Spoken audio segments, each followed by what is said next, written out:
Hey YouTube, yesterday was just another day where I was supposedly placed on a pedestal without my awareness. I'll give you a little breakdown on my journey. On September 5th, 2024, I started my day by heading to my interview for 8:35 that morning. The interview turned out great and the application was for a security guard position under Garda World. I did work alongside this company for nearly 2 years and I knew exactly the answers to the questions because I was once trained and still qualified in Quebec, Canada. Therefore, I was hired on the spot. Nothing new, but I'm grateful. As the day gone by, my bag with wheels were slightly damaged, which was surprising because it's a great material and solid on concrete for long distance walk. So the damage of the bag brought doubt. Besides that, I found a solution which might take some time. After a while, I was concerned of my physique. I believe that somehow someone might have inserted an object in my body without my knowledge, which influenced me to go from clinic to clinic without getting any available spots. And then I wound it up by the East Edmonton Health Center. In addition, I did stop by the Royal Alexander Hospital, but the triage nurse immediately cut me off to suggest me to pass by the East Edmonton Health Center to save time. I didn't want to evaluate my physique without a healthcare worker by my side. So since my arrival, it was from there that I knew that something aberrant did happen. So I took a number to wait for a triage nurse. Several minutes later, I felt an unusual weight in my chest. I lost my strength and I lost my focus until I randomly passed out. My unconsciousness felt as if I was unconscious for a few seconds. However, when I was wide awake, it was exactly 6 o'clock, which 2 hours have gone by while I was waiting my turn to see a triage nurse. Before my unconsciousness, there was only 10 guests after me, and then it went down to 3 guests when I was fully awake. The triage nurse took approximately 10 minutes with each guest. I believe that I might have been ambushed. I don't know, but it feels like more like an ambush. But when I woke up, everyone seemed to be there, but a bit more crowded than before. Things were moving fast, but when I noticed that 2 hours have gone by, I was worried and questioning my surrounding. To be honest, I felt teased by whomever. It's as if they wanted me to come forward as a crook. I was fed up because, like I once said before, no one knows who I am unless they might be willing to approach me out of someone else's defense, and definitely my complexion. But no one knows me enough to dictate who I am personally. Moving on, I filmed myself in the pelvic examination room to capture any impulsive move. After my departure, I was truly in shock and surprised that I didn't notice it during the time of my appearance at East Edmonton Health Center. It was the exterior of my underwear that was stained and looked filthy. I had to capture it right after washing my clothes by hand. I don't know what they did to my lightest pink underwear, but it was awful. And a coincidence, someone by the East Edmonton Health Center was able to find my 3-digit combination code to my lock, and they knew exactly where to find my locker. During that time, I was at the gym to work out. And then I went into my locker to find out that someone robbed me. My laptop, my notebooks, and my personal information booklet containing my birth certificate, my Quebec and Alberta diplomas, my Google cybersecurity certificates, my mailing letter for proof of address, etc. were all stolen, but I was left with my 3 bags, including my handmade bag, clothes, self-care products, and medications, etc. Like I just mentioned those items in my previous videos, and now I'm robbed by possibly a healthcare worker and right after getting hired. Finally, be aware that the clips shown will trigger many of you due to its unpleasant appearance. and the unusual exposure of privacy. At certain moments, I'll be switching off the audio to re-explain it in a more appropriate manner. In this clip, at 1937, I went through a short medical authentication before proceeding with the pelvic examination. Firstly, I was in shock after having to explain myself multiple times regarding my treatment to prevent myself from getting menopause at such a young age by being prescribed to control my iron levels. I'm currently 25 years old. Menopause hits women from age 45 to 55 after 12 months of their last menstruation. In other words, menopause is a point in time 12 months after a woman's last period. The years leading up to that point, when women may have changes in their monthly cycles, not hot flashes or other symptoms, are called the menopausal transition or perimenopause. That's actually bad news in my case. That said, if I cannot get my iron levels under control, there's a possibility of not being able to get pregnant in my 30s. You want me to hand you my healthcare card? That's okay. I think you already put it on there. Yes, I did. Perfect. Okay. And then you're allergic to cats and dogs. Is that true? Yeah, exactly. Anything else? No. Okay. And then for medications, I have here that you're taking Iron, I don't know exactly what it's called, but it's for my iron level. He said that, I don't know, it's like I'm so young for menopause, but he said that I'm basically at risk for menopause. Oh. Yeah, and so basically all I need to do is take the meds to control my iron level and to kind of reduce that risk. Do you have like low iron? Yeah, exactly. It was something so random, something I never heard before, and so, yeah. So what I'm going to do is, I'm just going to write a little bit of a nursing note because they need it before the doctor can get here. Okay. Further into the short medical examination, I mentioned a prescribed medical cream to treat the pelvic surface. The instruction was to use it once a day, every night for a week. Shockingly, I discovered something blocking the entrance to my pelvic area on the 6th day. Let me tell you, whatever it was, it felt as if it was a part of me, as if there was a huge deformed chunk of tissue blocking the entrance. Besides that, the item wasn't obvious nor anything slipped out my pelvic, but the item gave an uncomfortable rubness compressing against the interior of my pelvic. Although I wanted to go thoroughly with a healthcare worker for a medical proof to get any anomalous inserted into my body instead of removing whatever it was to discover it myself. Unfortunately, everything was suspiciously normal during the pelvic examination, and that also included the sensation of the sensation of ripped tissue. I was extremely scared, but it is as if nothing ever happened. And tonight would be like the last night of using it. the last night. Yeah. Do you feel that sensation is still there? So the prescription didn't help? So basically, like I said, the whole dehydration, there's no sensation towards that. But last night, when it was the 6th day of using the prescription that was supposed to be used sometime by the end of July, right?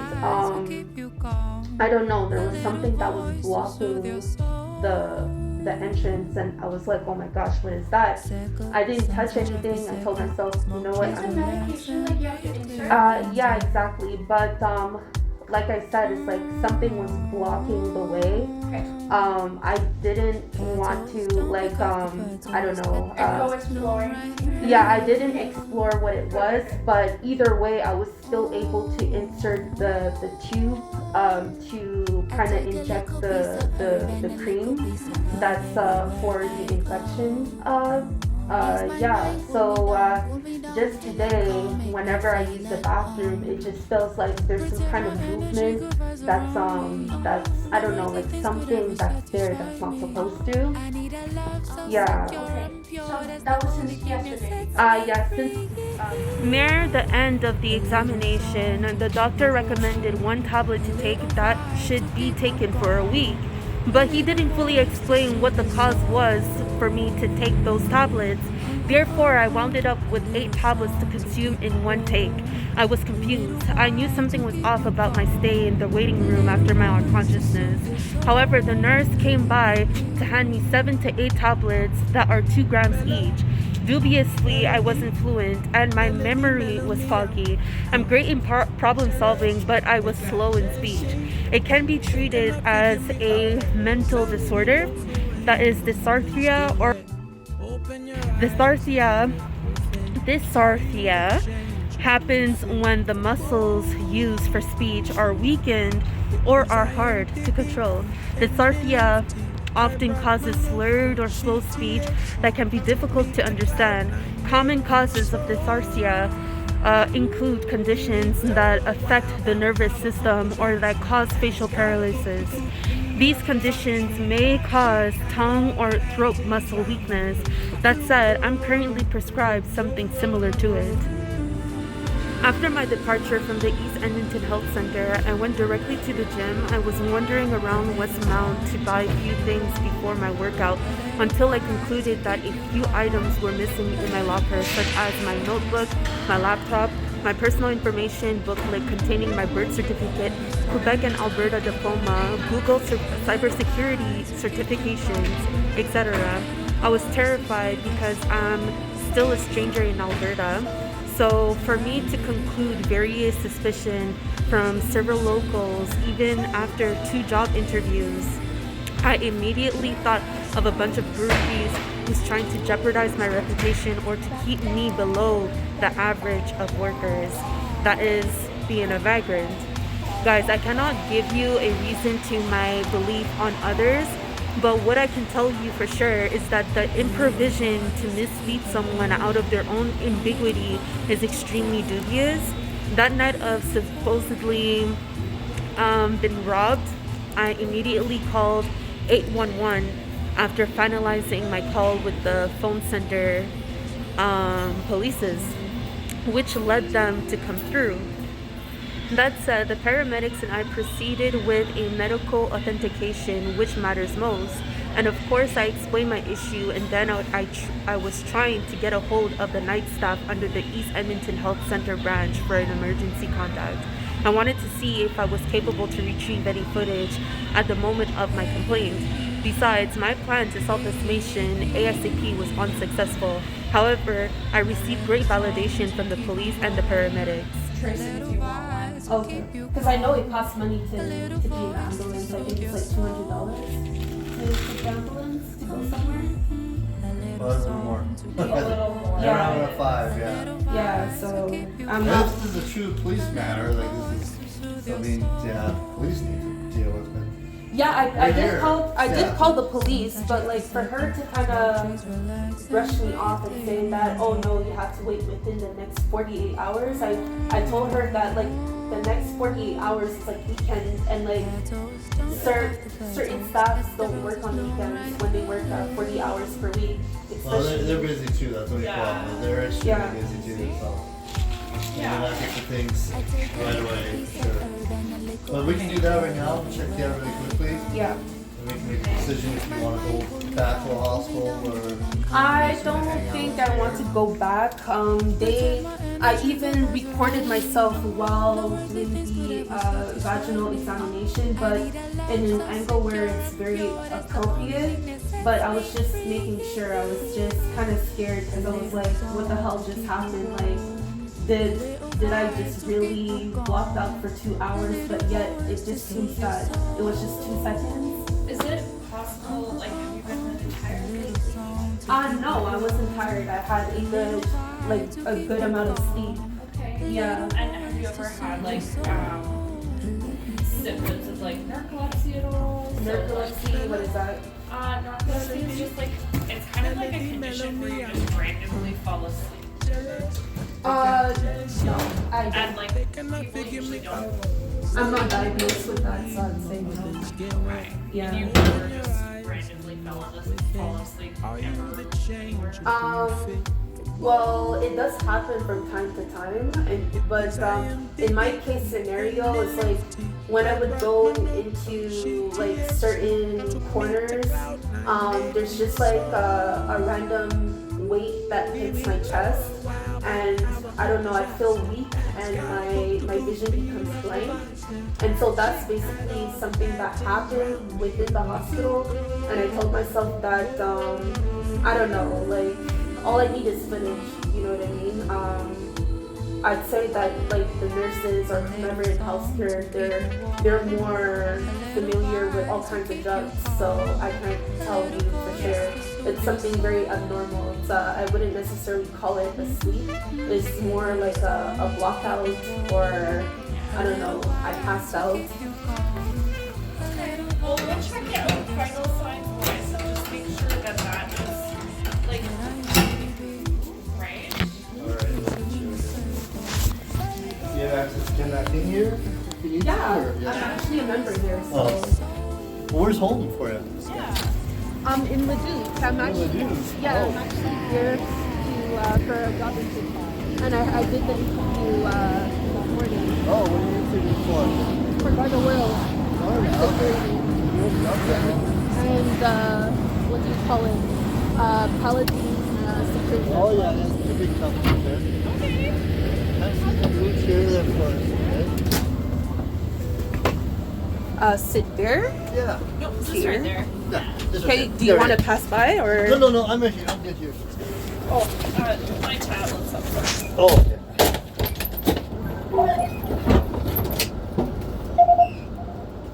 Dispatch, Alpha, or Bravo 5215. Didn't I do it before? I'm sure I did inside. Yeah. Move on, keeping moving on.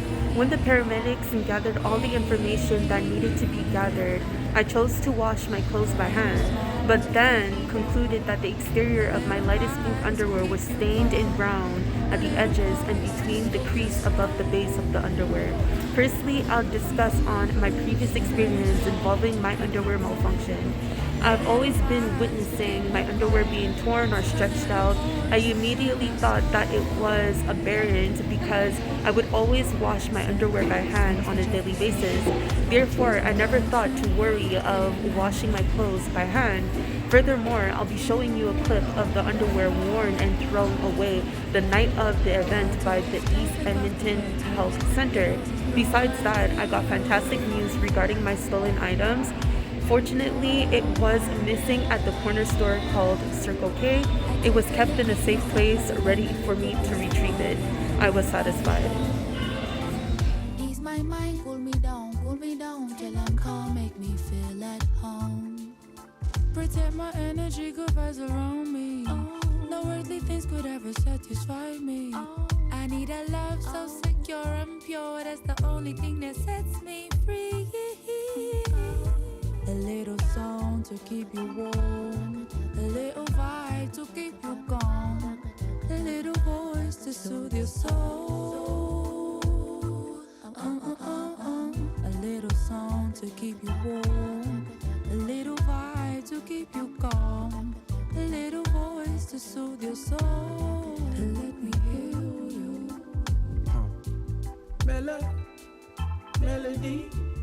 Melody, mellow me out. Jealous, they got jealousy. They cannot figure me out. Some people feel rain and the others get wet. Open your eyes and look within. Are you the change or do you fit the mold? It was I am DDP and Milif T. I brought Manuka, she THC. Took me to Cloud9, made me soar. We talk for a while about how our uncles rise now. Dad's got a book to book me, rush the vibes now. She had all the bad things round me. I feel good,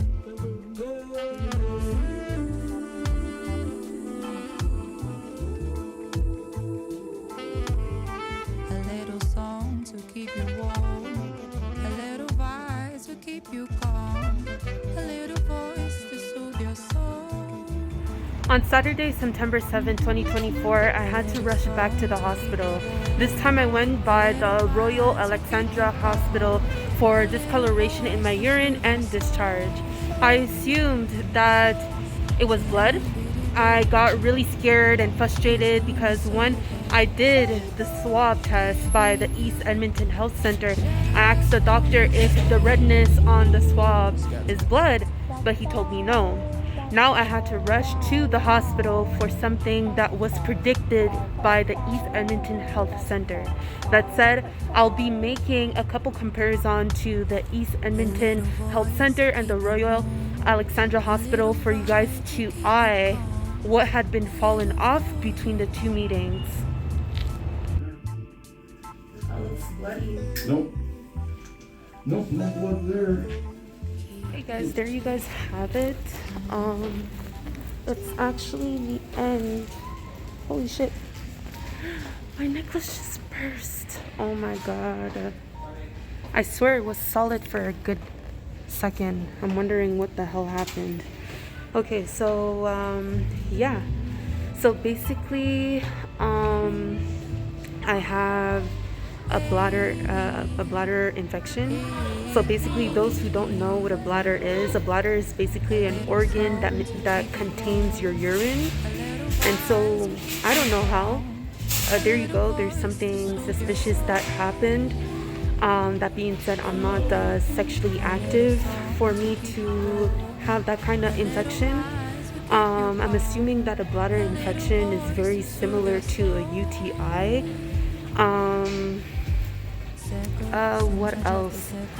Yeah, I'm so sorry for the explicit videos, the explicit content that's on this film, but it is what it is. I'm basically trying to capture, like, you know, some kind of evidence and just put it on my YouTube. It just takes baby steps. It takes baby steps to kind of like grasp a bigger picture of like what's going on and so on. So yeah, that's what it is, and I'm gonna end up fixing my necklace. I literally got this on tape. I'm sure I recorded this part in my first video as well. Yeah, it's so weird. I'm not too sure if it's because it got caught up in my my small body bag that I have on here, or I don't know. But yeah, like I said, like everywhere I go, there's a lot of like weird shit going on. It's like it's hard for me to explain because it only happens when I'm like unconscious. So like for me to approach anyone or even try to make friends, I'm like about to catch a flight and get out there.